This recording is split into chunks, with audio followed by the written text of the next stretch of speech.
Oi, professor. Aqui quem fala é o Samuel Vieira da Cunha Narras, aluno da disciplina de LFA, e estou aqui resolvendo os exercícios de checkout. Vamos lá. O primeiro exercício ele quer que a gente mostre que a seguinte linguagem é uma LLC. Ele dá a linguagem composta pelos elementos A elevado a n, b elevado a m, onde o n tem que ser menor ou igual a m e o m tem que ser menor ou igual a duas vezes n. Então, basicamente, para a gente mostrar que a linguagem é LLC, a gente pode construir uma gramática livre de contexto, uma GLC que aí mostra, né? E aí é bem simples a intuição dessa gramática aqui. A gente vai ter essa variável gerando essas variáveis e terminais aqui, e a gente resolve com a GLC. Bom, o exercício B ele fala toda linguagem regular é LLC. E aí ele pede meio que para a gente provar. E toda linguagem regular ela pode ser reconhecida, a gente está partindo do princípio de que toda linguagem regular pode ser reconhecida por um autômato finito, que é verdade. E que pode se construir uma gramática linear equivalente, também verdade, a gente já viu isso. Logo, toda linguagem regular pode ser gerada por uma gramática, correto? E como uma gramática linear é um caso específico de uma GLC, pode-se concluir que toda linguagem regular é uma LLC. Então, fazendo essas inferências lógicas, a gente chega na conclusão de que toda linguagem regular é uma LLC. Perfeito. O exercício C nos dá uma gramática e pede para um B pertencente a essa linguagem com a gramática e que a gente faça a derivação mais à esquerda. Então é aquele método de pegar o elemento, a variável mais à esquerda e derivando o máximo possível até chegar nesse B. E tem dois métodos de você fazer essa derivação à esquerda aqui. Estou nomeando como A, B, C e D para depois mostrar ali. Depois a derivação mais à direita, mesma coisa, sem mistérios. E aí as respectivas árvores semânticas. Aí a gente percebe uma coisa, que a árvore semântica A e a C, por mais que elas venham diferentes, né? Essa aqui vem de uma derivação mais à esquerda e essa de uma derivação mais à direita, elas são iguais, assim como a B e a D também são iguais. Mas a gente percebe que, vamos desconsiderar a C e a D então, já que elas são iguais aqui a A e a B. A e a B, elas ainda elas são árvores semânticas de- é, feitas de maneiras diferentes. Então, quando ele pergunta pra gente se ela é ambígua, pela definição de gramática ambígua, sim, porque a gente tem duas árvores sintáticas distintas, diferentes, pelo menos, né? E a D ela pede para eliminar as produções nulas, unitárias e inúteis. Então, primeiro a gente pega essa gramática aqui, constrói G5. E aí, primeiro passo, a gente vai eliminar as produções nulas. A gente vê que tem uma produção nula aqui quando ele faz o A implicando na vazia. E para a gente eliminar isso, a gente tem que aplicar o A como se uma possibilidade dele ser vazio nas outras. Então, aqui a gente vai ter que colocar o Azinho. E aqui a gente tira o nulo e coloca o Azinho também, Azinho, Azinho. Depois ele pede para as produções unitárias. A gente tem C implicando em B aqui, que é uma produção unitária. E aí a gente tem que acabar com ela e a gente acaba com ela fazendo o C, na verdade, ser o B em si. Ele implica no B diretamente aqui. E depois as produções inúteis. É, e aí a gente vai pelo teorema e a gente percebe que B e C não são geradores. Eles não estão gerando nada dessa linguagem. Eles não estão participando ativamente e eles nunca vão chegar num final, né? Então aqui a gente só corta o B e o C e a gente percebe que a nossa linguagem vai ser o S e o A só. E aí só a última parte, se eu não me engano, ele pede para colocar isso de forma formal, né?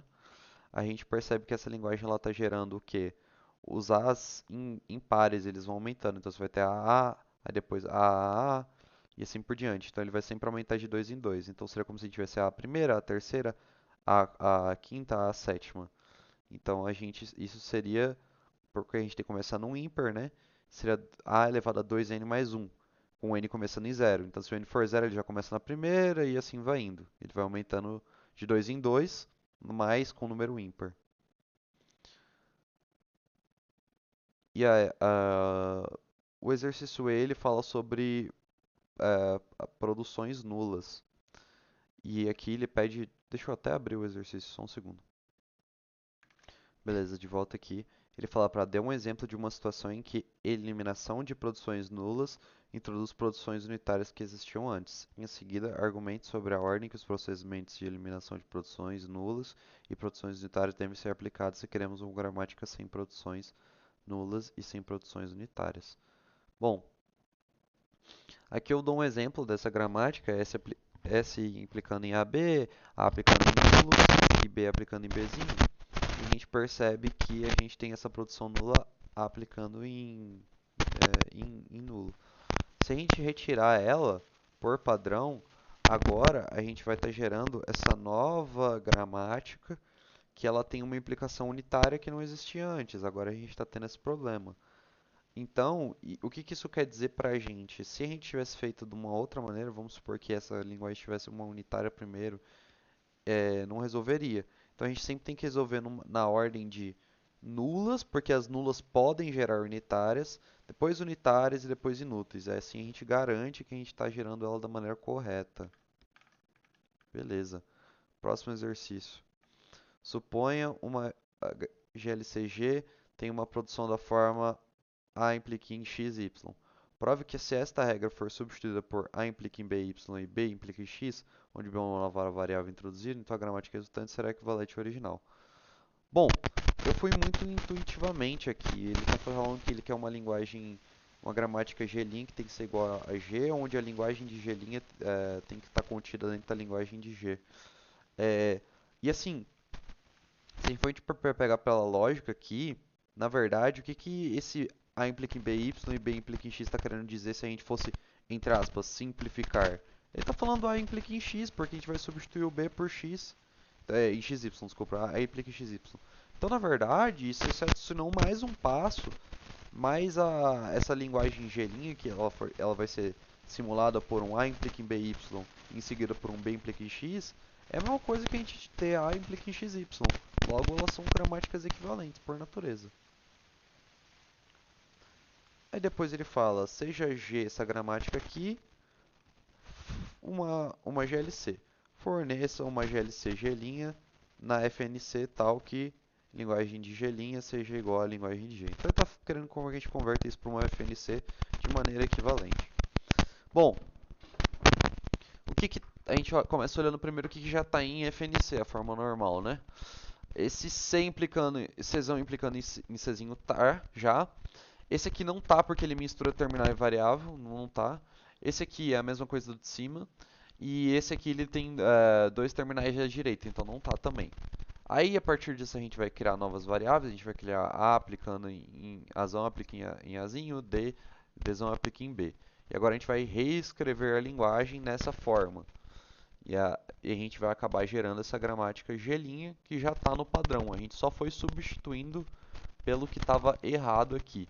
A gente teve que substituir duas vezes ao reescrever porque essa linguagem, esse passo aqui, essa etapa tinha três variáveis. Então a gente teve que substituir por e aqui ó, ele substitui por vai virar 3 e depois substitui por duas porque você tem que ter, pode ter no máximo duas.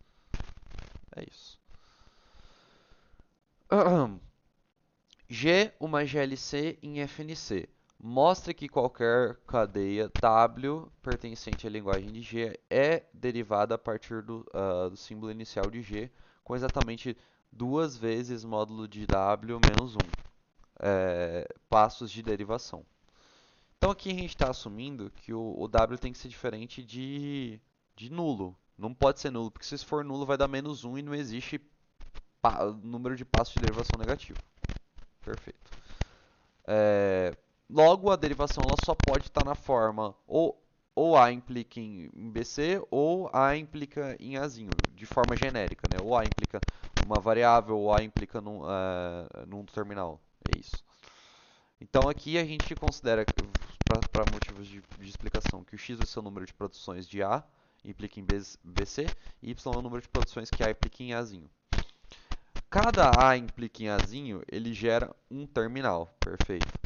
O W tem N terminais, beleza. E aqui a gente está assumindo o Y igual a N.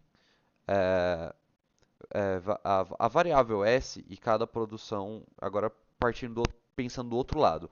A variável S, cada produção A implica em BC, S é a variável que inicia, né? Cada produção A implica em BC, ela aumenta em 1 o número de variáveis. Então, após x vezes, então que é o número de produções A implica em BC, a gente vai ter 1 mais x, porque ela sempre começa com a S implicando, né? 1 mais x variáveis. Ó, em que cada Azão implica em Azinho, ele tira uma variável. Então, aí a gente consegue montar uma equação a partir disso. Então, a gente tem 1 mais x menos y tem que ser igual a zero, porque é o número de passos total, né? Se um está colocando, um está tirando, no final a gente tem que ter o mesmo número dos dois, né? Então, a gente vai ter que ser igual a zero. Isso com y é igual a n, e aí a gente consegue tirar que daqui o x vai ser igual a n menos 1 imputando por essa equação. Logo, a gente consegue fazer mais derivações dentro dessa equação. A gente tem que x mais y é igual a n menos 1 mais n, pelo que a gente já tinha tirado daqui. Isso também pode ser igual a 2n menos 1. Perfeito. Só abrindo aqui. Isso tudo vai ser, se a gente parar para pensar, substituindo pelo w, a gente vai ter duas vezes o módulo de w menos 1. A gente acabou de provar isso. Passos, né? Número de passos. A próxima é uma JGLC. JJ. Considere a GLC. Taranã. Descreva informalmente quem é L de G e encontre uma gramática equivalente a G na FNC. Tá, descreva informalmente, basicamente, é... esse é um conjunto de expressões aritméticas, né? Pelo que eu entendi, é como se fosse uma calculadorazinha. Tem os operadores de soma, subtração, multiplicação, divisão, o colchete aqui para indicar precedência. E é isso. Daí a gente vai começar com as produções para transformar isso em pegar as produções unitárias, né? Então S implica em T e T implica em L. Aí a gente vai substituir isso aqui, porque isso não pode existir, né? Beleza, substituindo vai ficar esse bichão aqui. Só que ainda assim não está no padrão, então a gente vai ter que criar variáveis para resolver isso aqui. Então a gente vai criar esse Azão implica em Azinho, Bzão implica em Bzinho, e assim vai indo para todos os elementos, né? Até que a gente chega nessa coisa aqui, nesse grande emaranhado de coisas aqui, que é a nossa linguagem, nossa gramática, desculpa. Beleza. K, considere a LLC aqui e faça um APND que reconheça a linguagem. Bom, basicamente aqui a ideia que eu usei é, ele está falando que o I vai ter que ser igual a J ou o I vai ter que ser igual a K. Então aqui ele vai estar se partindo, ele vai estar fazendo essa verificação se o I é igual a J ou o I é igual a K. Então cada lado está fazendo uma computação separada e aí a gente vai chegar no estado final depois de cada um. É isso. Aqui ele pede para fazer uma PND dessa linguagem onde que x tem que ser diferente de y. Bom, para x ser diferente de y, eu vou só pegar na pilha e ir computando nos casos em que x for maior que y, no caso que x for maior que y, no caso que eles forem diferentes. Seria isso, né? A linguagem A, reconhecida pelo estado final de OpenIDP, construa pelinha que reconhece por pilha vazia. Bom, aqui a gente tem essa caixa que seria esse P hipotético, porque ele não é dado para a gente não faz a menor ideia. Então aqui a gente tem o estado inicial de P, a gente tem as operações que acontecem aqui, que são a caixa preta, e a gente tem os estados finais de P, que é onde a gente vai começar. Os estados de finais de P, eles vão estar como ele é reconhecido por estado final, a gente quer um que reconhece por pilha vazia, a gente basicamente só precisa desempilhar. Isso aqui que está fazendo isso. Ele vai pegar, ele vai jogar para cá, ele vai ficar desempilhando até acabar e o estado final que é por pilha vazia. Aqui, basicamente, ele pede para fazer o contrário. Então, ele é conhecido por pilha vazia e ele quer que reconheça por estado final. Então, a gente vai pegar, a gente vai ter esse autômato, que é uma caixa preta que a gente não sabe. Ele vai chegar aqui no QF, que é o novo estado final, e ele vai empilhar, nesse caso, né, ao invés de desempilhar. Bom, aqui ele fala... deixa eu só abrir aqui. Mostre que não são livres de contexto as seguintes linguagens. Beleza. Essa linguagem aqui. Aí a gente vai usar o lema do bombeamento. Então a gente vai supor que isso aqui é uma LLC, pelo lema do bombeamento. Existe um P, tal que toda palavra S com módulo de S maior ou igual a P pode ser escrita nessa forma, UVXYZ, com módulo de módulo de VXY menor ou igual a P, VY maior ou igual a, módulo de VY maior que zero. E UV elevado a I, XY elevado a I, Z pertencente a L para I maior ou igual a zero. Aí a gente vai ter esse S aqui, que está representando a SLLC. S é igual a 0 elevado a P, 1 elevado a P, 0 elevado a P, 1 elevado a P, que isso aqui vai ser o nosso WW. Como o módulo de VXY é menor ou igual a P, o trecho está no máximo 2 blocos consecutivos. Aplicando bombeando isso com I igual a zero, a gente vai alterar apenas uma parte da palavra e vai quebrar essa igualdade das duas metades. Logo, o VXY não pertence a L, isso aqui é um não, desculpa, para ser um não. Logo, L não é LLC. Para o 2, suponha L, LLC e P do lema do bombeamento. Tudo aquilo lá. A gente vai ter o nosso S aqui que está representando, o nosso LLC, 0P, jogo da velha, eu vou falar assim, 02P, jogo da velha, 03P. Então a gente tem que o S, ele é a mesma coisa que eu falei. O VXY com VXY menor ou igual a P, módulo de VY maior que zero. Logo, VXY está contido no bloco ou cruza um jogo da velha. Se o VY contém o jogo da velha, está contido, né? Ao bombear, a gente vai mudar o número de jogos da velha, que isso não pertence a L. Se VY está em um único bloco de zeros, a gente vai bombear, altera apenas esse bloco, quebra a relação que a gente tinha aqui. Em todos os casos, no UV elevado a I, XY elevado a IZ, não pertence a L para algum I. Existe sempre uma contradição para algum I, sempre existe uma contradição, então não pertence. 3. Suponha LLC, seja P do lema, a gente vai ter a nossa LLC representada por 1 elevado a P, 3 elevado a P, 2 elevado a P, 4 elevado a P.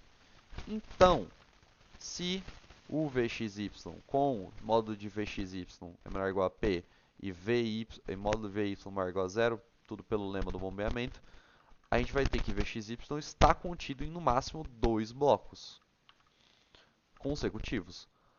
Isso aqui vai ser o análogo ao caso 1. Logo, o XY não pertence a L e L não é LLC. Caso 1 que eu digo, desculpa, esse aqui. Beleza, agora a gente tem algumas perguntas conceituais. Sejam A e B LLC. A união com B LLC? Sim, a LLC é fechada por união. A estrela é LLC?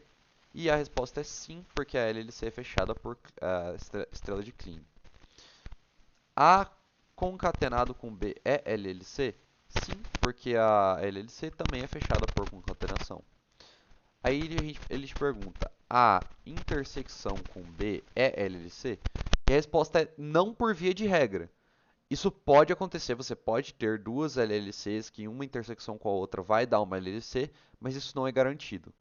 E a mesma coisa aqui, ele está falando que o anegado é LLC. E pode ser que exista o caso que isso é verdade, mas não é por via de regra. Prosseguindo agora, o último exercício ele quer que a gente mostre que um AI, A elevado a I, B elevado a J, com 2i diferente de j é, LLC. Aqui vou partir para um pressuposto bem simples. Como que a gente representa isso da maneira mais fácil? A maneira mais fácil para mim de representar essa desigualdade é representar a união de duas LLCs, onde uma LLC vai representar a desigualdade para um lado e outra vai representar para o outro, porque isso aqui é uma desigualdade, não pode ser igual. Então a gente pode representar isso por duas desigualdades, uma para cada lado. Isso cada um em uma linguagem, uma L1 e uma L2. Se, como a LLC é fechada, a gente acabou de ver por união, se essa L aqui existir, ou seja, se existir uma união dessas duas aqui, a gente pode L é LLC. O que falta para a gente fazer isso? Só falta a gente criar uma GLC para as duas, uma gramática. Como que a gente prova que L1 e L2 são LLC? Construir uma gramática delas. Aqui eu construo uma gramática para L1 e aqui eu construo uma gramática para L2. As duas vão estar gerando cadeias que estão reconhecidas dentro dessas regras aqui, de 1 e 2. Aqui eu não vou mostrar a concatenação delas porque é irrelevante mostrar que existe uma gramática para isso aqui, a partir do momento que eu mostrei que existe uma gramática para L1 e L2. Então, logo, L é LLC. É isso, professor. Obrigado e até a próxima.